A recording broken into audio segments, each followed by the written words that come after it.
Cette vidéo est une collaboration avec Polytechnique Montréal.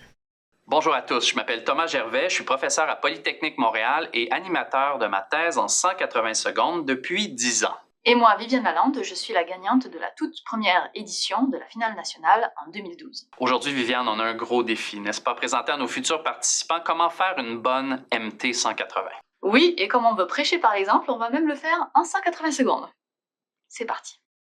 Comme toute bonne recette, une bonne thèse en 180 secondes se fait avec des ingrédients de qualité. Nous en comptons 7. Le premier ingrédient, c'est l'amorce. Piquez la curiosité de vos spectateurs. Commencez par une anecdote, une phrase célèbre ou une question provocante. En fait, après 10 à 15 secondes, vous devez avoir mis la table et ouvert l'appétit de vos convives pour votre sujet de recherche. Deuxième ingrédient, la prestation. On doit sentir que vous avez préparé cet exposé avec l'envie de le partager. Souriez.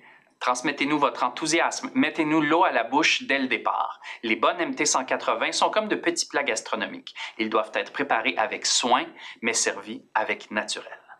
Troisième ingrédient, un sujet posé rapidement, simplement pour que votre auditoire sache où vous les amenez. Et avant le premier tiers de l'exposé, on doit avoir une phrase du genre « Mon projet de recherche porte sur… » etc. C'est concis, ça rassure et ça structure.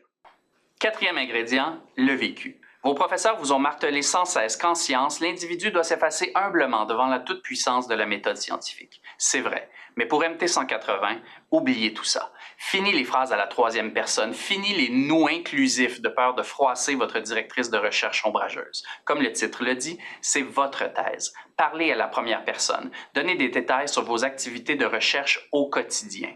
Chaque histoire est unique et toute est intéressante lorsque bien racontée. Après tout, MT 180, c'est aussi un spectacle, n'est-ce pas? Cinquième ingrédient, la vulgarisation scientifique.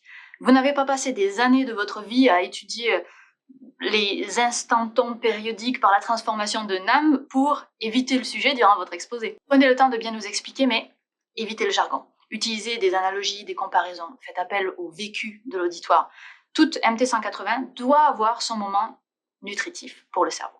Sixième ingrédient, l'humour. Comme le piment fort dans la sauce, un peu d'humour rehaussera votre présentation. Trop d'humour, par contre, ruine la subtilité des saveurs. Le bon ton, à notre avis, est celui qui fait sourire d'abord, puis réfléchir ensuite. Pensez-y.